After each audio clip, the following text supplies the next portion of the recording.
The Middle East Power Game. The Alliance, the Accords, and the Axis. What if I told you that a single narrow strip of water, just 21 miles wide at its tightest point, holds the power to crash the global economy overnight? What if the real Middle East story isn't about religion at all, but about oil, survival, and a three-way chess match between the world's most powerful nations? And what if China's biggest energy deal is the very thing that's quietly rewriting the rules of global power, without a single shot fired by Beijing? Today, we unpack the full story. America, Israel, Iran, China.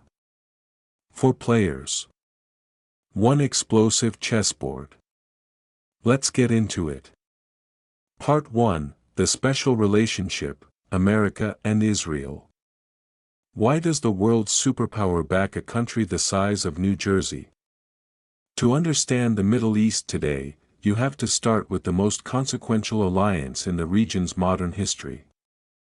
On May 14, 1948, just 11 minutes after Israel declared independence, President Harry Truman picked up the phone and made history. The United States became the first nation on earth to recognize the new Jewish state. 11 minutes. That number tells you everything about what this relationship was built on, not just strategy, but conviction. But here's what most people miss. The early years were actually awkward. Washington tried to stay neutral. During the 1948 Arab-Israeli War, the U.S. imposed an arms embargo. The relationship between the two nations was friendly, yes, but not yet the ironclad alliance it would become. That changed in 1967. In 6 days, the Israeli military destroyed the air forces of Egypt, Syria, and Jordan on the ground before they could even take off. The speed, the precision, the intelligence, it was staggering. Washington took notice. Here, in a region increasingly contested by the Soviet Union, was a reliable, powerful, democratic ally.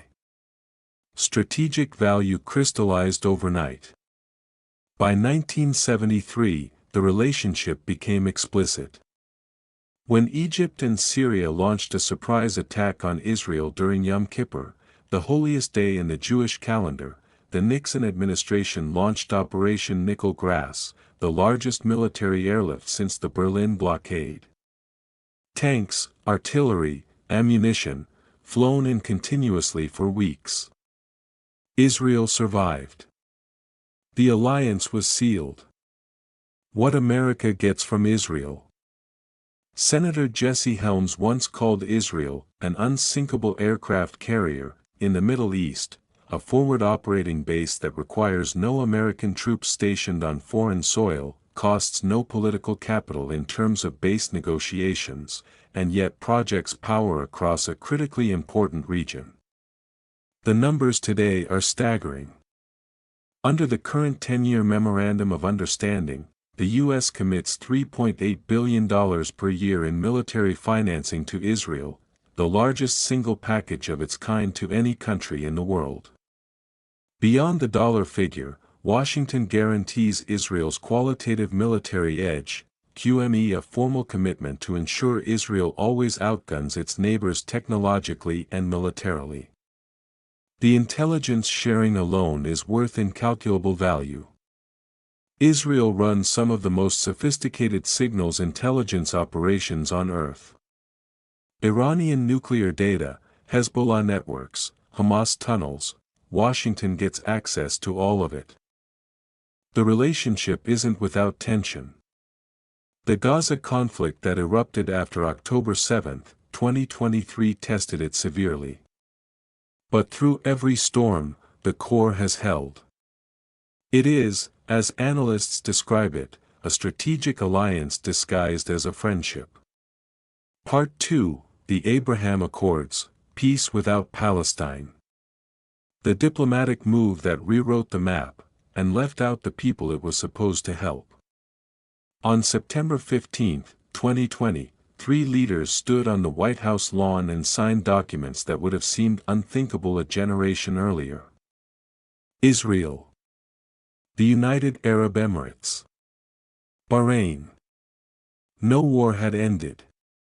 No land had been exchanged. No Palestinian leader was present. And yet, the Middle East shifted.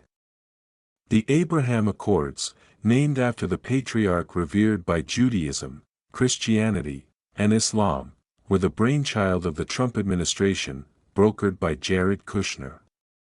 The core insight behind them was brutally pragmatic: stop waiting for the Palestinian issue to be resolved before normalizing the region.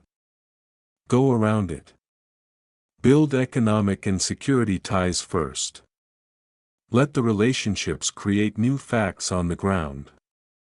This was called the outside-in approach, and it worked, at least in the short term. Morocco and Sudan followed. By 2025, Kazakhstan had formally joined. Saudi Arabia, the ultimate prize, remained just outside the door. What the Accords actually delivered. The economic results were real and rapid. Direct flights between Tel Aviv and Abu Dhabi. Joint investment in AI, agri-tech, and medical research. Israeli tourists flooding into Dubai. Emirati business deals flowing into the Negev desert. On the security side, the implications were even larger. For the first time, Israel was formally integrated into the U.S. Central Command's Area of Operations, CENTCOM. Arab states that had long refused to acknowledge Israel's existence were now quietly coordinating with Israeli intelligence to track Iranian missiles. The anti-Iran logic was the invisible glue. Every nation that signed the accords shared one overriding anxiety: Tehran. The unresolved shadow. But critics, and there were many, pointed to what the accords deliberately left unresolved. The Palestinian question. Millions of people living under occupation, in blockade, in refugee camps across Lebanon and Jordan. The accords didn't mention them. Leaders in Ramallah called it a betrayal.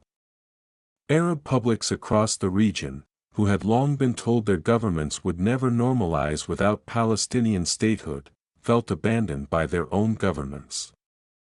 Then came October 7, 2023. Hamas's attack. Israel's military response. The images from Gaza. Suddenly, the fragile consensus that the accords had built began to crack, not officially, but in the streets of Cairo, Amman, and Manama. None of the signatory states withdrew. The accords held. But their expansion stalled. Saudi Arabia went quiet. The regional transformation that Trump had promised remained unfinished. The accords today are best understood as a durable but incomplete revolution, real enough to change business and security cooperation, not powerful enough to close the wound at the heart of the region.